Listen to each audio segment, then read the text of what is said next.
natin itong makaligtaan. Ang pinakalayunin na tayo ay pumupunta sa church. Okay? Tulad ng sinabi ko po nung nakaraan, ang ating kapanahunan ngayon, hinahanap ni Lord ang mga tunay na worshipers. Naghahanap si Lord na totoo na sumasamba.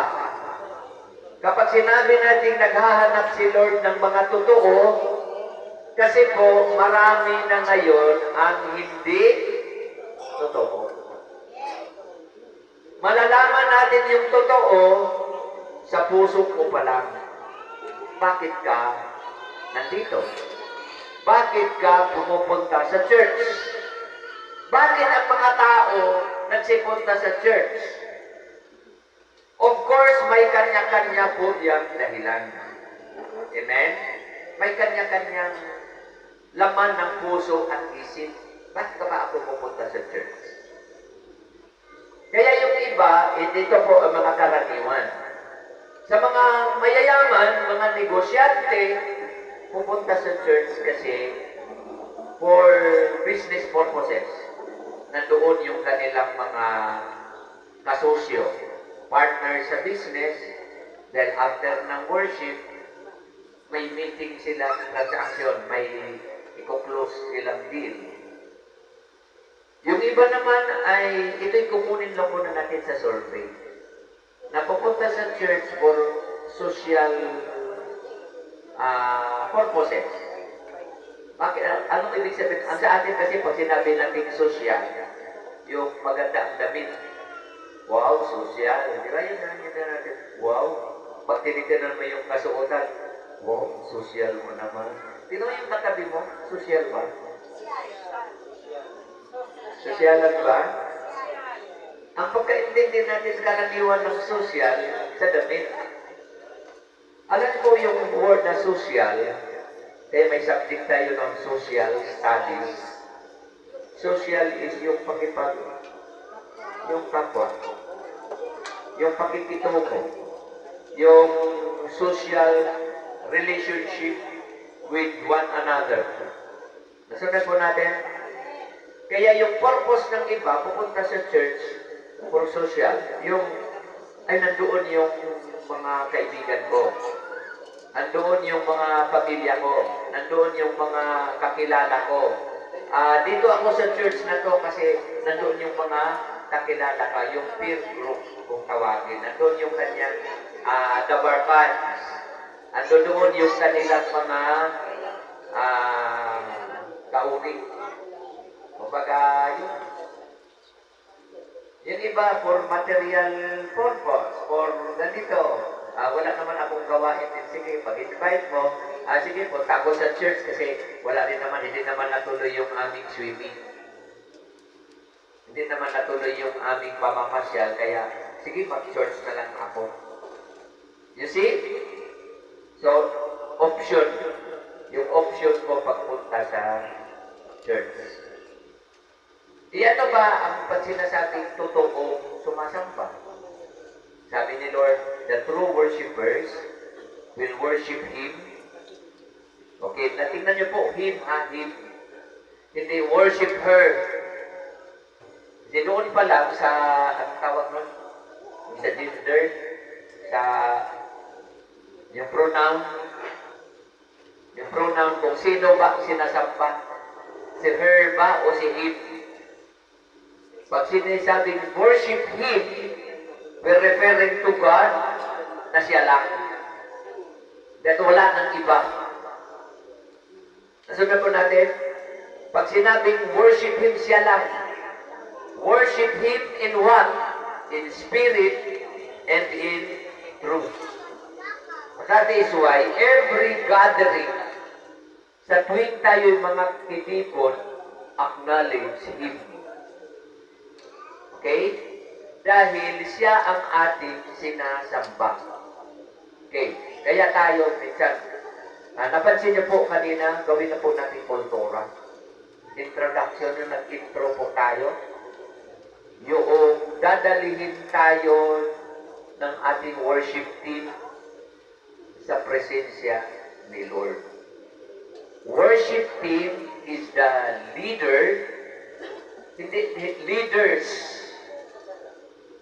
Ang ating worship team, silang lahat mga leaders. Ililid ang congregation, dadalhin tayo sa presensya ng Diyos. Leading the people of God to the presence of the Lord. Ano ang ating naramdaman? How do you feel? How did you feel?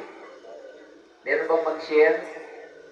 Anong naramdaman nyo nung hinatak tayo dadalhin sa presence ni Lord? Parang Brother John? Sinusundan ako ng camera. Live tayo. Anong Brother John? Nakikilabutan, parang may wakwak, gano'n. Ay, Holy Spirit. Ayan. Parang kang kinikilabutan. Ayan. Sino bang mag-share? Anong naramdaman? Ate Nida, anong naramdaman?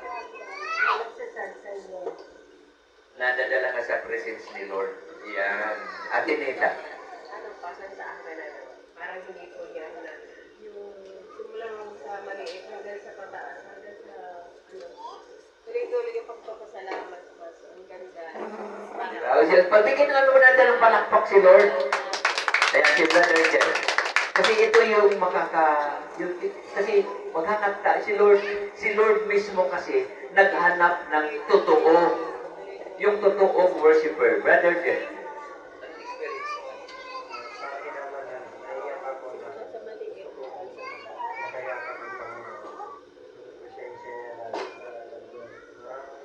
Nakaulap ka ba?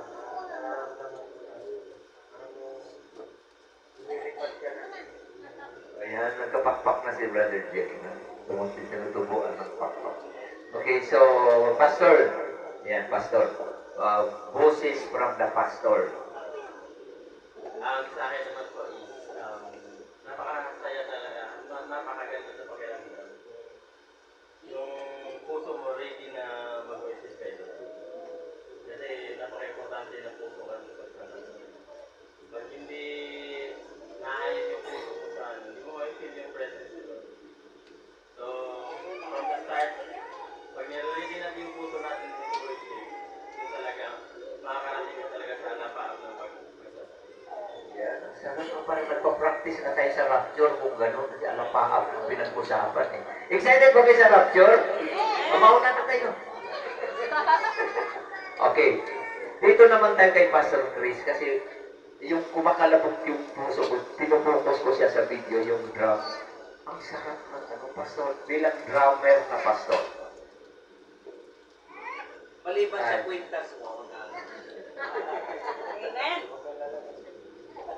So, paano nga yung tayo? palakpagan pa lang din. Totoo po yan kasi as a worship team, lahat po talaga kami mayroong contribution sa paglilid ng congregation sa presence ni Lord na talagang lalo na pag anointed yung mga pamakanta tumutugtog, yung mga instruments, talagang mapipil natin yung pagdaloy ng presensya ni Lord na para nang wala na tayo sa mundong ibabaw, sa mailalim na tayo. Ibig sabihin, wala na tayo sa presensya ng mundo, nasa presensya tayo ni Lord. Amen. Sit Masigabong palakpak po sa buhay ng Panginoon. Gusto niyo ba tuloy-tuloy? Wala nang mensahe. Worship na lang. Minsan maganon tayo. Gusto niyo ba yon? Yung non-stop worship. Diba? Hindi naranasan niyo na ba yon? Kung naranasan ko na po. Alam niyo yung parang ang prayer ko nung time na yon, nasa Tarlac kami noon. Ano nun yung prayer ko? Lord, dahil mo na ako. Huwag mo na akong ibalik dito. Kasi mahal ng gasolina. No? Daming problema, doon na ako sa iyo. Parang ba ang sarap ng presence ni Lord nang walang kaparis, walang katapat na material na bagay. Ito rin po bang hinahanap natin, taas mga kamay, nang naghahanap ng gano'n, naghahanap ng presence ni Lord. Amen? Okay, tanungin ko sana yung gitarista natin. Natulog. napapagod sa kakada. Okay. Alam ko, ramdam din nila ang presence ni Lord. Amen? Basta ka si Dudong. Oh, yan. Palarap. Huwag mo na doon. Hindi pa tayo naging pulis. Ayan. Yan. Pulis na gitarista pa. Palakpakan na po natin yung worship team. Okay. From the worship leader, kay walang papuro-papor. Kaya bilang tatay, parang gusto ko magdasal ng Hail Mary. Parang sabi ko, ito yung prayer ko lagi. Na, kasi sayang kasi yung worship natin, pag hindi makarating sa kamay ni Lord. Kasi naghanap kasi si Lord ng totoo. Sabi mo nga sa katabi mo, totoo ka ba? Kasi, parang naiyak ako. Kasi huwag natin sayangin, guys. Parang vlogger lang, di ba? Guys, welcome to my guys. Hello, vlog. Welcome to my guys. Parang sayang kasi, nandito ka na lang din sa church. Nag-worship ka na lang din. Itulong mo na. Kasi, maiksik lang ang buhay, mga kapatid. Totoo lang. Busy tayo, ano ba ito? Drama. Busy tayo everyday. Alam ko yun. Kasi kung hindi ka busy, mayor ka. Presidente ka. Kung hindi ka busy, tapat ka. Lagi tayong busy sa hanap buhay, Lunes hanggang Sabado, kung minsan pati Linggo, sa pakikibaka, na para kung ano pa nang ramdam ko ba? Parang si Lord ay yung tira-tira na lang. Diba? So, sabi, offer our best to the Lord. When you serve, when we worship, let's offer the best. Sabi mo sa katabi mo, the best. Okay. Kaya lang, sa mundong ito, merong mga higante. Merong mga higante ng buhay natin. Okay, buksan ang ating mga Bible. Alam niyo na ang kwentong ito. Alam niyo na ang kwentong ito. Kahit mga bata, topic din nila ito sa Sunday School. Pero, kailangan natin sariwain, refresh. Kumbaga, ating dalhin ang ating mga sarili doon sa kwentong ito. Nakasama ka. Nasundan pa ba natin? Imagine natin, isipin natin na nandun ka sa aktual ng laban nila. Okay? Open your Bible. 1 Samuel chapter 17. 17.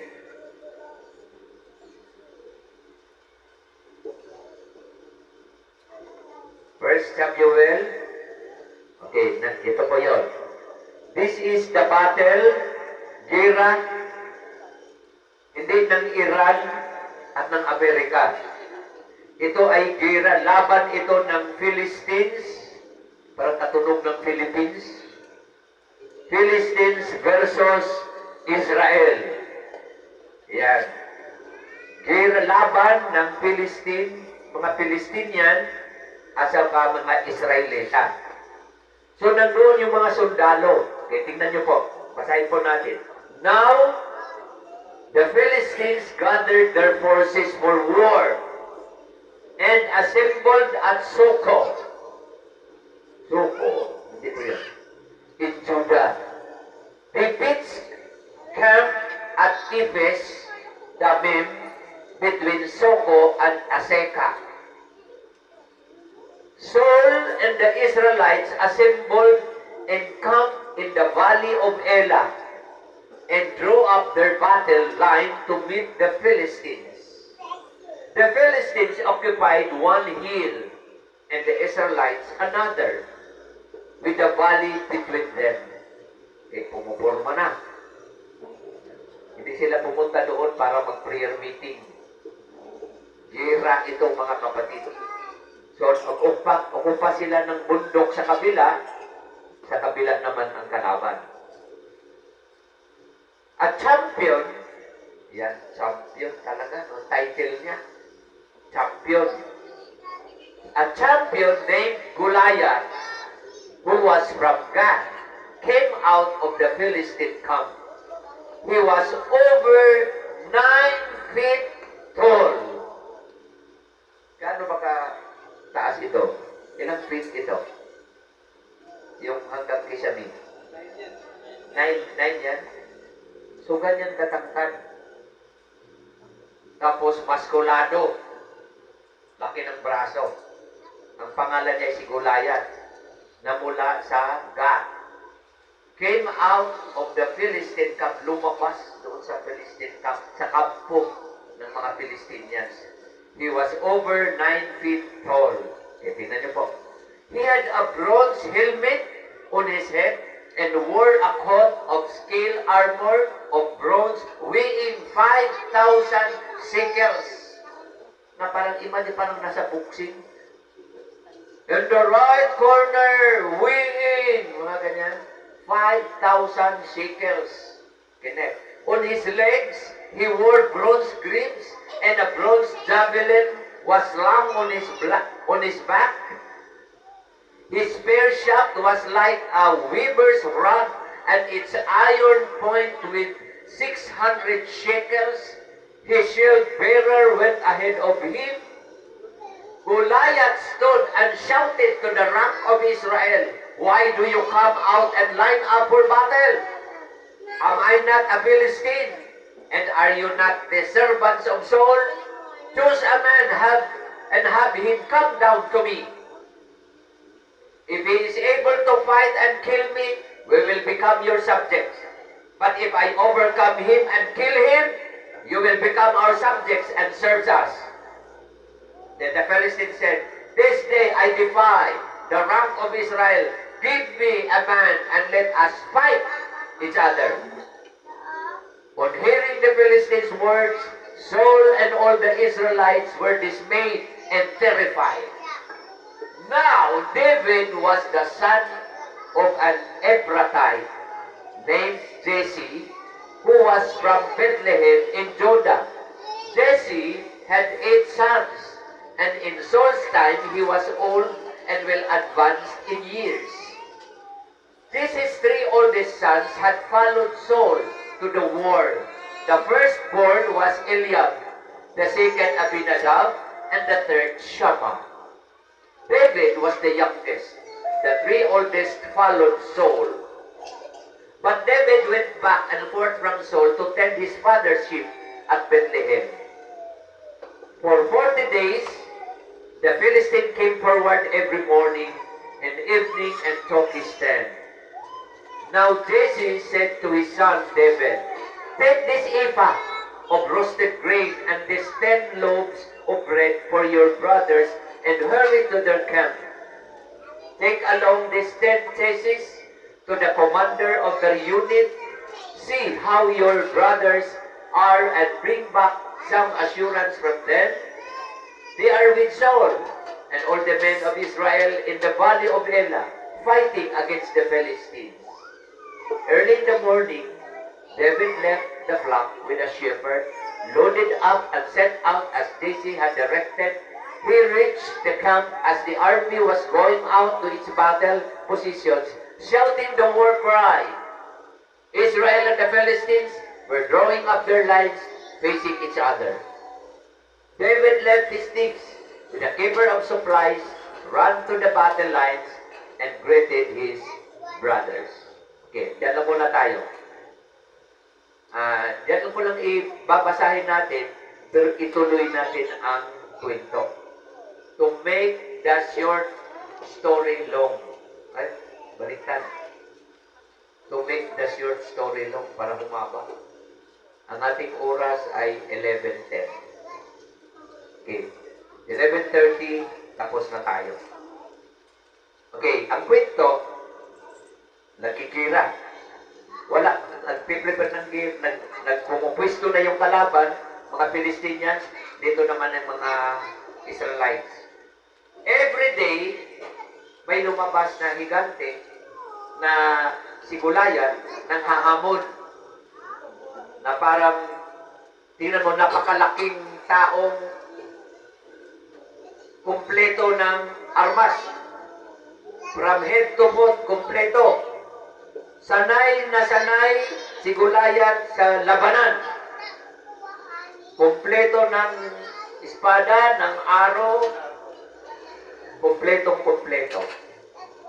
Now, nanghahamon siya, nag-isang magrepresenta naman ng Israel, na-droilo sila, mag-droilo.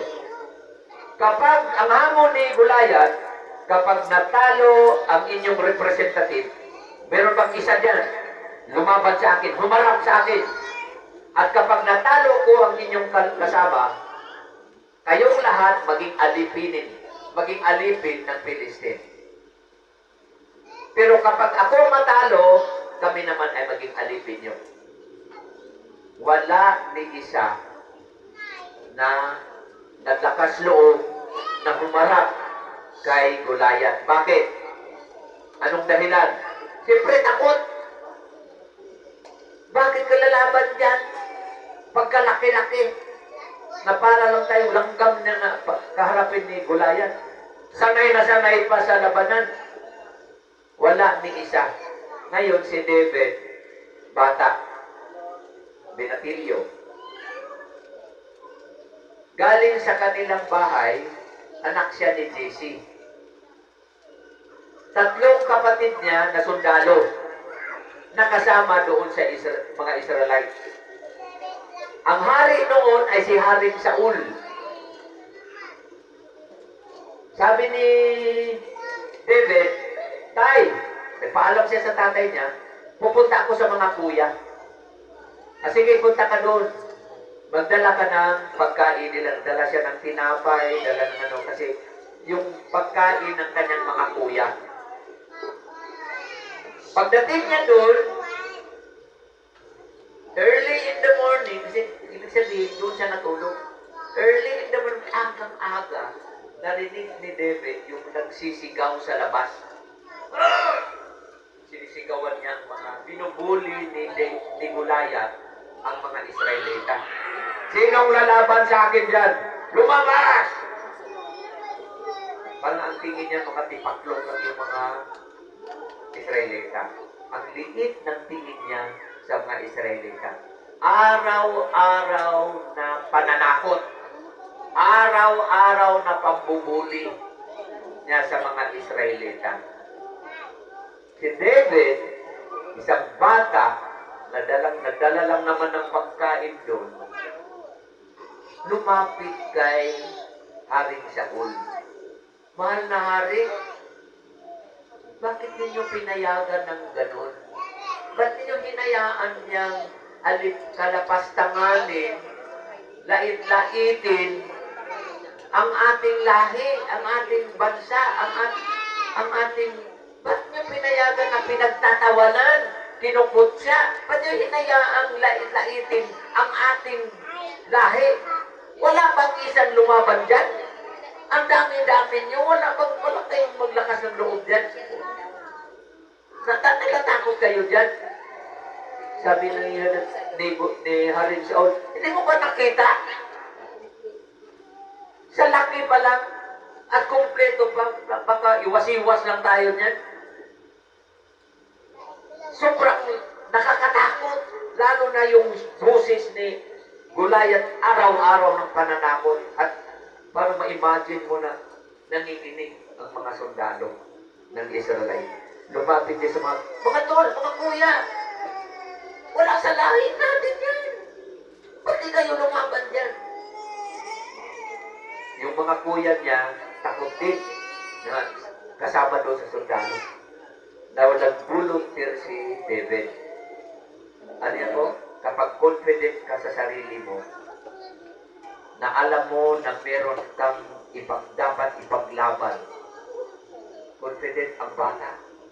Mahal na hari, ako, Akong lalaban dyan. Sabi ni Haring ni Goliath, ni Haring Saul, David, mag-unustili ka. Bata ka pa. Bakit? Sanay ka ba? Hindi po, mahal na hari. Sanay po ako niyan. Parang sabi ni David, ginagawa ko na yan. Bakit? Ika, balikan natin. Ano bang trabaho ni David na bakit parang lakas ang loob niya? Isa siyang pastol. At bilang pastol, wala siyang tulog gabi-gabi, pinabantayan niya ang mga tupa na huwag madakmal ng mga leon, ano ba yung iba? Lubo, at mga bear, na yung kakainin yung mga tupa. Sabi niya, o anong ginagawa mo? Alam yung ginagawa ko manari sa mga leon?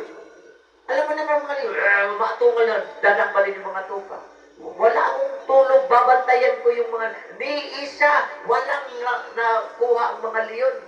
Dahil pag umaatake ang mga leon at mga lobo, sasalubungin ko yan at sa Bisaya, i-ak-ak niya yung bibig ng leon at mga lobo. Talagang bata, nakipag-away ng mga lobo. Sanay na ako niya. At ganun din ang gagawin ko sa Goliath na yan. Ramdam ni Haring Saul na talagang napakatapang itong batang ito. Sabi niyo, pinipigilan siya naman, uy, ay palumali pa naman sa uwi ka. Uwi ka, alagaan mong tatay natin, may sakit. Yun ang ganun. Ay kuya, relax. Mga kuya, kulang kayo. Akong nalaban dyan. So dahil napansin ni Haring Saul na determinado ang bata. Sige, halika. Parang, sige, payagan kita. Nagpakuha si Haring Saul ng kompletong armas. Espada, boots, helmet. Isuot mo. Parang, katulad niya, dapat equip ka rin. Di isinuot na. Ang bigat, helmet, ang espada, mas matangkad pa sa kanya, mas kasing height niya lang. Yung kanyang sinturon, pang laban, ang laki. Tapos, hindi na tuloy siya makahakbang. Sa manghirap-hirap naman. Sinuot niya, lakad lang siya. Hindi ito pwede. Anong gamitin mo? Mahal na hari, hindi po ako sanay nito. Madalas to. Hindi po. Tanggalin niyo po ito. Naiinitan tuloy ako. Tanggalin niya lahat. Ano ang gagamitin mo? Ang nakasanayan ko po. Anong nakasanayan niya? Tirador. At ang tirador niya, ang tawag na sling. Yung parang, meron siyang sling ng ganyan, lalagyan niya ng bato. So, kumuha si David, pumunta siya doon at naghanap siya ng makinis na mga bato. So, pinipili niya yung mga bato. Pumili siya ng 5 bato. Okay? So, nilagay niya sa kanyang lagayan yung 5 bato at iniready niya na ang kanyang sling. Okay? Harap na siya ngayon. Kasalukuyan si Goliath.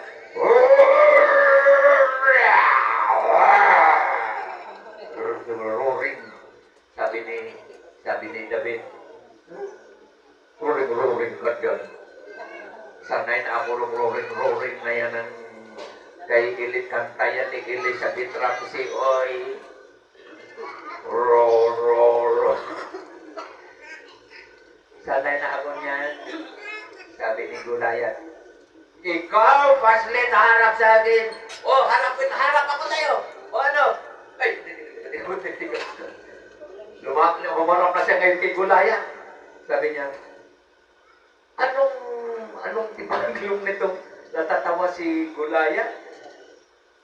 Wala pang armas, humarap na ang kanyang suot ay nakapambahay lang. Nakapanyapak na. Sabi ni Goliath, nakaka-insulto ito sa... Parang nakakalalaki kayo ah. Parang bigyan niyo ako ng ganyan. Sabi ni Goliath, nakaminos kayo sa akin. Nakakababa ng... Parang nakaka-insulto kayo ah.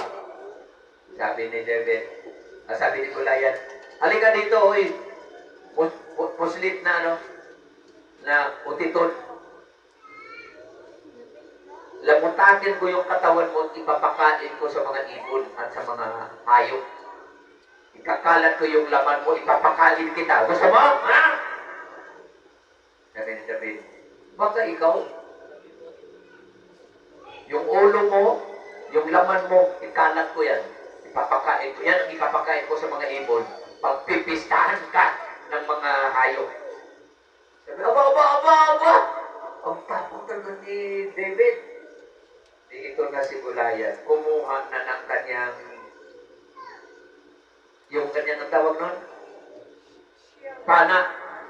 Yung pana niya. Yung hinatak niya na ng ganon, at hinagis niya kay, may ano ba yan si Goliath? May shield. Tapos yung hinagis niya na ang kanyang pana, sinalubong ni David, yung pana. Pagsalubong niya, sabay naman niya, inikot yung kanyang sling. Talagang sanay na sanay. Halos lumipad si David niyang paikot ng sabay niyang maghali niya. Iwi lang sa kasalubong niya yung araw. Tapos, pag-ilan niya, sabay hagis ng bato. Tapos, tumama sa noo. So, nag-aabang ang daming mga mata na nag-aabang kung anong mangyayari. Ang ganda ng laban kasi nga mismatch, malaki, maliit. Maraming armas, wala. Sanay. Panggira, pangtupa. Ang layo. Hindi match kumbaga sa boxing. Champion versus bata. Hindi talaga sila match. Pero ito lang ang pakinggan yung sinabi ni David. Bakit malakas ang loob niya? Ikaw ay humarap sa akin kasama ng mga espada kung anong meron ka. Pero ako, wala. Haharap sa iyo, sa sling lang, harap sa iyo, sa ngalan ng Panginoong Diyos. Ang laban na ito ay laban ng Diyos, hindi akin. Hindi ito laban ni David. Hindi ito laban ng mga Israelita. Laban ng Diyos. Kasi ang Diyos ang iyong nilalait. Kasama ko ang Diyos. Paghagis niya ganyan, kasama ko ang Diyos! Habang lumilipad, nagkasalubong yung pato at yung araw. Tumama sa noo. Dahan-dahan si Goliath, nanginginig ang kamay, tumulo ang dugo, ang bagsak niya. Ang sabi sa Bible, yung mukha niya nasubsob sa buhangin, sa lupa. Tapos tumakbo si David, nung bumagsak si Goliath, dali-daling tumakbo si David kasi yun ang kanyang pangako, na pag napatay niya si Goliath, pupugutin niya ng ulo, hinugot niya yung mismo ang espada ni Goliath, at siyang tinakpas niya yung ulo ni Goliath. Di siyempre, yung ano bang gagawin ng mga Israelita? Sa palagay niyo, anong ginawa nila? Nagsisigawan at nagpapalakpakan, nagpupuri sa Diyos. Panalo! Panalo! Victory! Because the battle is the Lord. Palakpakan po natin ang Diyos. Okay, dito tayo sa application. Pastor, ano bang gagawin natin? Hindi magdala din tayo ng tirador. Pag may kaaway, gano'n din ang gagawin natin. Okay, mga kapatid, sa ating buhay ngayon, sa kasalukuyan, maraming higante tayong kinakaharap everyday.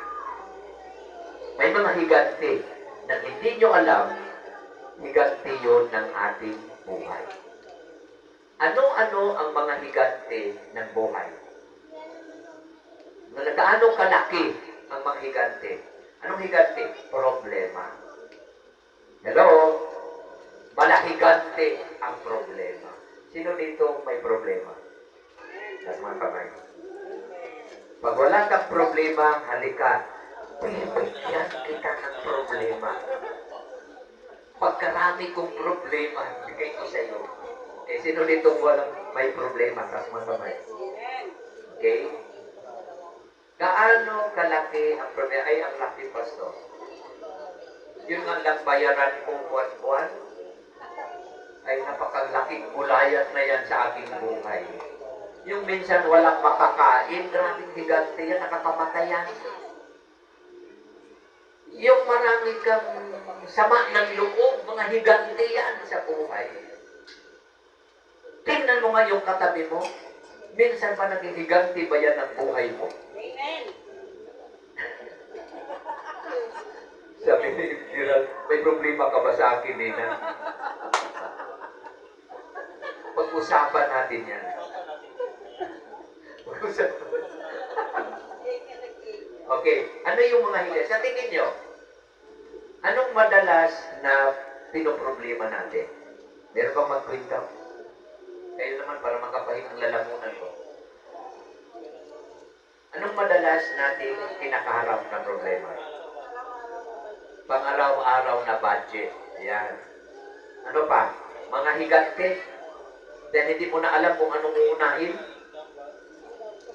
Na parang nakakapaghina. Kaya ko pa ba to? Makayanan pa ba? Siguro hindi rin kasing laking problema. Pero kapag problema ng pera, problema ng okay lang yung walang pera, huwag lang magkasakit. Sabihin niyo po? Kasi wala ka na ng pera, nagkakasakit ka pa. Ay, Diyos ko po. Parang gulayat na yan talaga. Yung pupunta ka ng doktor, wala kang pambayad. Nasabihin ka ng umuwi ka na. Hanap ka na ng mga dahon-dahon. Maglaga ka na lang ng tubig. Hello, mga kapatid. I-relate nyo nga yung sarili nyo sa pagharap ng problema. Yung problema na parang pakiramdam mo, may pag-asa pa ba? Kung hindi mo pa naranasan, hindi mo ako maintindihan. Hello? Nagwat-wan yung point. Pag hindi mo pa naranasan yung mabigat ng problema, nang halos ikakamatay mo na, hindi nyo ako maintindihan. Pero kung naranasan nyo nang nasa bingit na ng kamatayan, at wala pang pera, nasa hospital, na everyday 15,000, sasabihin ka ng doktor na, hindi ako maaasikaso kapag hindi ko binayaran yung kahapon na 15,000. Walang dadalo. Parang hindi sila masyado, hindi ka nila papansinin kung hindi ka, kasi everyday, tinututal yung doktor, yung gamot, yung room, yung lahat, 15,000 everyday. At binigyan. Sir, saan po yung bantay nyo? Wala pa po, sir. May binili po sa labas. Kumain na po siguro sa labas. Wala pa kayong bantay, sir. Tawagan nyo, balik lang po ako, sir, pag nandun yung bantay nyo. Bakit po, ma'am? Kasi ito po, yung bill. Nagbibilling sila everyday. At binibigay sa akin, nag-abot yung 2 bill. So, 30,000. Saan mo kukuha nito? Sabi ko, ma'am, labas na lang po ako. Kasi wala po ako ganito. Ay, hindi po pwede, sir, kasi anytime Pag mag-collapse daw ako, naka-ready ang ICU. Kasi pag nag-collapse, pasok ako sa ICU. Kasi pag nag-collapse ka, mawalan ako ng malay, ang hirap na magising yun. Naghihintay na, makina na lang ang umaandar. Wala si Jason. Si Vicky naman that time ay umuwi din. Ako lang mag-isa. Ito, Panginoon mo, ito na ang last ko. So, hanggang dito na lang. Kasi wala akong 15,000 everyday. Yung higante ko everyday. 15,000 everyday. Ang ginawa, pray. At ito yung aklat na ito. Itong mensaheng ito, ang in-impress ni Lord sa atin, yung gulayan. Paano hinarap? How to face giants in your life. Maring ang giant mo ngayon, pag ako ang tumingin, diwindi yan. Yung giant nyo, diwindi yan. Pero para sa iyo, higanti na. Nasaan ba natin? Yung pinoproblema nating mga bagay, kapag tumingin ka sa problema ng iba, na mas malaki pa pala ang higanti nila, kaysa tinuring kong higanti, maladuwindi lang ikumpara sa higanti ng iba. Bakit? Naranasan nyo ba? Naranasan ng taga-Iran? Mga nasasabugan yung mga bahay? Naranasan mga nasunugan? Nasa ICU ngayon, hindi magising ang mga pasyente. Kapag iniisip mo, may sakit, ang kasunod niyan, pera. Kapag may problemang bayaran sa bahay, bayaran ng ganito, palayasin ka na sa tinitirhan mo, pera ang kailangan. Lahat ngayong higanti, mga kapatid, ay pera. Ang pinakahiganti ng mga buhay ngayon ay pera. Nagmahal ang gasolina, ang kailangan mo, pera. Nagmahal ang bilihin, pera. Gusto mong kumain ng masarap, hindi mo na magagawa kasi wala kang. Ang buhay nagpapatakbo ngayon sa mundo ay pag wala kang datong, wala kang dating. Pera. Dahil ang mga tao ngayon ay mukhang kapag walang pera, walang kabuhay-buhay. Tinanong kagabi mo, halaga bang walang pera yan?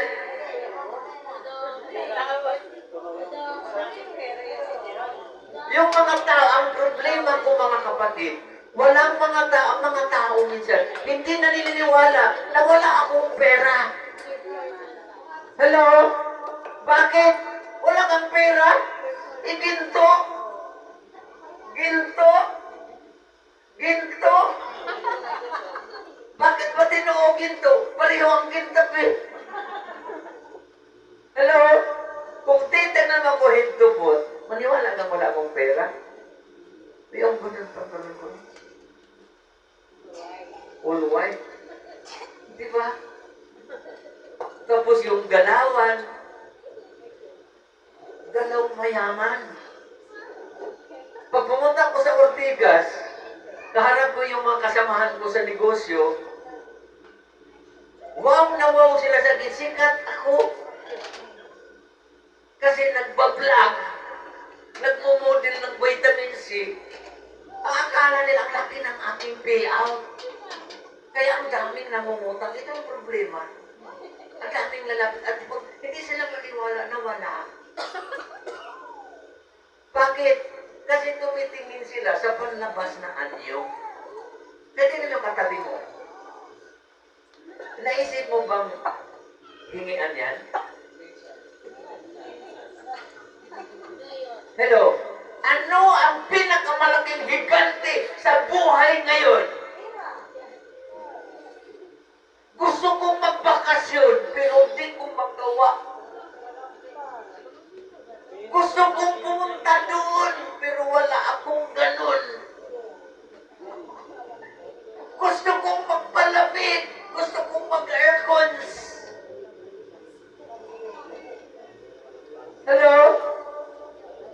Mimi,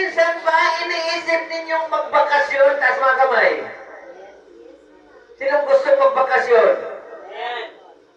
Probinsya, pag summer, di ba? O bakit nandito tayo? O,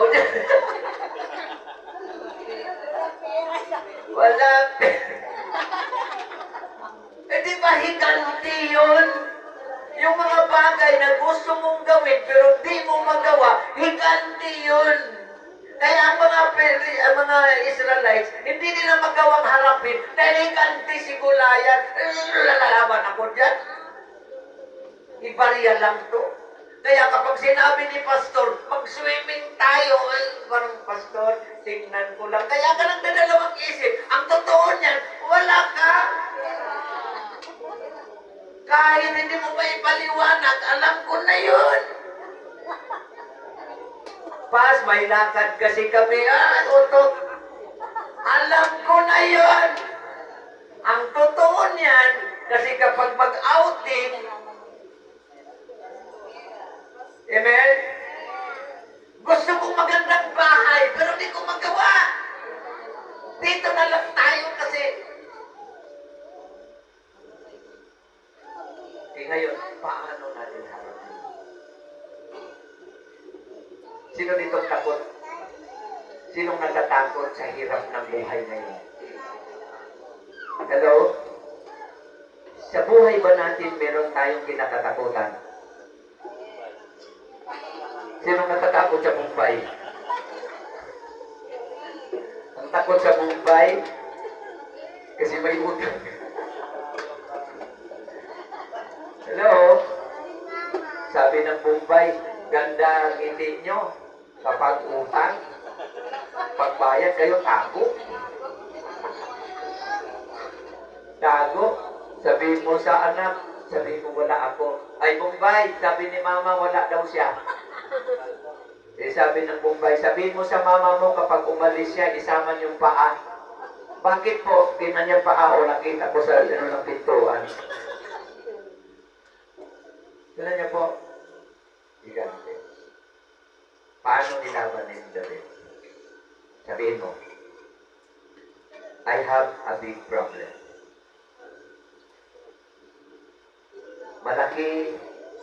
Malaki, sobrang laki ang problema mo.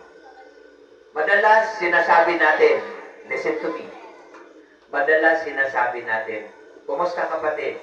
Ang sagot, Pastor, may malaki kaming problema na kinaharap niya.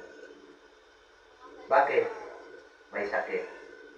Pag membro ng pamilya, kung kasamahal mo sa buhay, may sakit, higanti sa pakiramdam. Dahil alam mo, ang kailangan mo niya, pera. I have a big problem. Ano at paano hinarap si David? Merong malaking kaaway. Pero, listen to me. Kung sinasabi mo na malaki ang kinakaharap mong problema ngayon, palitan mo, I have a big God. Gets? Kung nakapokus ang mata mo sa Goliath na problema, alisin mo yung mata mo yan sa problema, palitan mo ng pagtingin sa laki ng Diyos. Nalala ko yung awit ng mga bata. My God is so big, so strong, and so mighty. Ano yan? My God is so big, so strong, and so mighty. There's nothing my God cannot do. There's nothing that my God cannot do. All things are possible. Natakot ka sa buhay? God is great. God is big. So dito papasok, faith versus fear. Pananampalataya laban sa takot. Alin ang mananaig dito? Bakit ang mga Kristiyano hindi makapagtuloy-tuloy magsimba? Bakit hindi makapagtuloy-tuloy maglilingkod sa Panginoon? Ano ang dahilan? May ulaya sa buhay. Natabunan ng laki ng problema. Kaya hindi makapagsamba, hindi makapagtuloy-tuloy sa paglilingkod, at kung minsan ang higante mismo ay sarili. Na mas inuuna ang mga higante na pangsarili, na hindi nakikita ang laki ng Diyos na naghihintay sa atin. Ladies and gentlemen, it's about time to choose between faith and fear. There are 365 verses, 365 kabersikulo sa Biblia na nagsasabing huwag kang matakot. Ilang araw ang isang taon? 365. Ang bersikulo ng huwag kang matakot, 365. So, ibig sabihin, enough, araw-araw. Pag-gising mo pa lang sa umaga, araw-araw, sinabihan ka na ni Lord na huwag kang matakot. Eh, may sakit ako, huwag kang matakot. Alam niyo, the more ako magkakasakit, the more ako magsimba. Bakit? Naalala ko yung apo ko. Si Diyos. Nagkasakit siya noon na talagang nanginginig, nilagnat ng mataas, na nag-decide si Glenda at saka si Jason dalhin sa hospital. Pero si Diyos ayaw. Linggo yung araw na yun. Sabi ni Diyos, ayaw ko mami, ayaw ko hospital. Punta tayo church. Punta tayo sa church. Siyempre, kung ikaw ang magulang, nakita mo anak mo na talagang doktor ang kailangan. Pero si Diyos, simbahan ang pupuntahan, hindi hospital. This is the battle between faith and fear. Natakot siyempre ang mga magulang. Pero si Diyos, faith. Dahil may pananampalataya ang bata, makarating lang ako sa church. Gagaling ako. You see? And that is faith. Gagawin pagdating niya dito. Alam mo nangyari? Naglaro. Gumaling. At hanggang ngayon, lumaking gwapo. Mana sa? Oh, di ba? Di ako may sabi nun. That's right. All right. Rock and roll, sabi ni Pastor Adonis. Yun po yung halimbawa, mga kapatid. Meron kang kinakatakutan, meron kang iniisip na negatibo, higante yun. At kapag sinusunod mo yung higante, natalo ka. Nasaan yung pananampalataya? Gaano man kalaki yung problema mo, tingnan mo ang Diyos kung gaano kalaki sa buhay mo. Sinong naniniwala na mas malaki ang Diyos kaysa problema?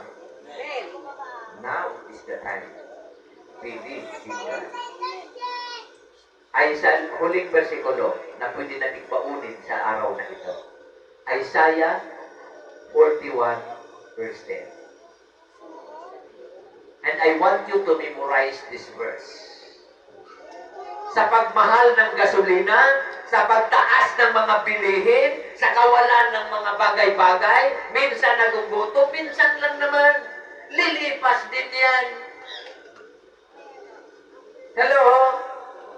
Maniwala ka that God will provide. Lahat po tayo. God will provide. Ready, begin. God will provide.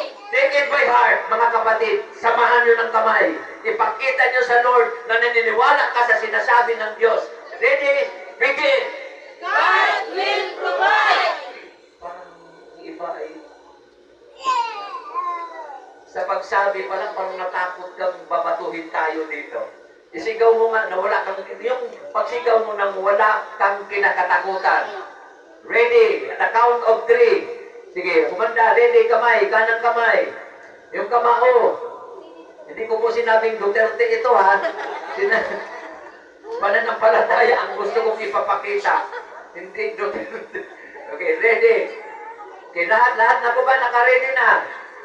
Ang ayaw sumunod, BBM yan. Okay, mga kamay. Okay, at the count of 3. 1, 2, 3. Hallelujah! Palakpakan po natin ng Diyos.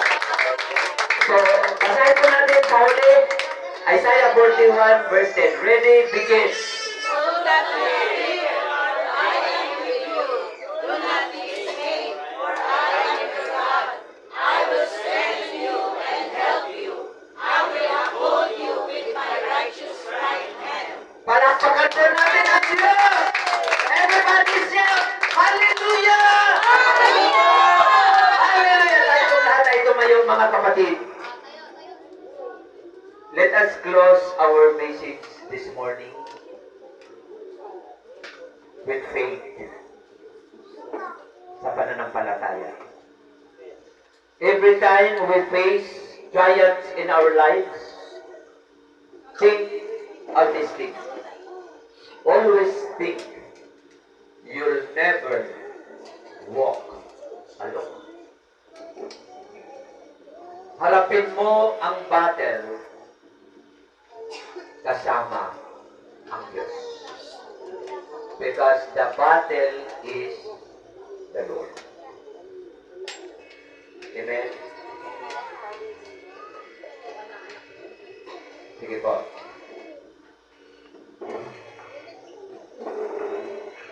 Habang tayo nakatayo, you pause yourself.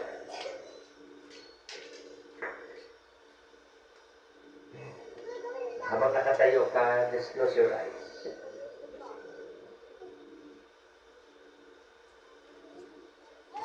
Isipin mo yung mga pinagdaanan mong mga gulayan sa buhay. At ngayong narinig natin ngayon na ang kailangan ko pala ay pananampalataya. Kailangan ko pala ay tiwala sa ating napakalaking Diyos. Mas malaki kaysa mga pinagdadaanan natin. Kawalan, kahirapan, kakulangan, lahat ng iyon, kayang-kaya ng Diyos. Just only believe. Mga karamdaman, sisiw sa kapangyarihan ng Diyos. Hadlang ng minsan ay kulang sa pangangailangan. Tingnan mo ang Diyos. Siyang may likha ng langit at lupa. Siyang nakakaalam ng ating kinabukasan. Hawak niya ang ating buhay, maging ang ating bukas. At siya ang dakilang manggagamot na alam kung papaano kanya pagagalingin. Siya ang ating masasandalan sa tuwing tayo'y napapagod, sa tuwing tayo'y nanghihina. Siya ang ating kalakasan. Lahat ng hinahanap natin nasa Diyos. Siya ang katugunan ng lahat ng ating kailangan. Wala tayong ibang gawin kundi magpasalamat sa Panginoon. Nang dahil sa Kanya, tayo'y narito at tayo'y lumakas, tayo'y naligtas, tayo'y nagkaroon ng buhay, tayo ay nagkaroon ng masagalang buhay. Mga kapatid, maniniwala ka lamang. Manampalataya ka lamang. Lahat ng mayroong nais na mangyari sa buhay niya, mga bagay, meron kang gustong gawin. Taas mga kamay. Meron ka bang gustong gawin? Meron ka bang pangangailangan? Tingin mo imposible. Pero maniwala ka sa oras na ito, maniwala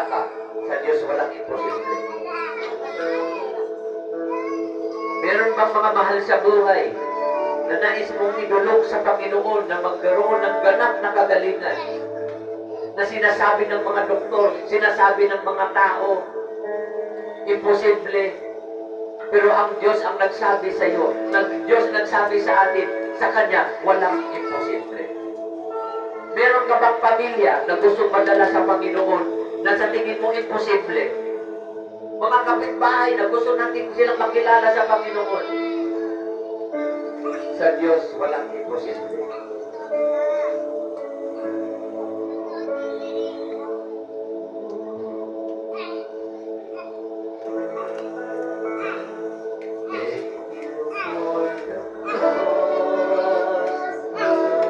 Come on, church.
Diyos.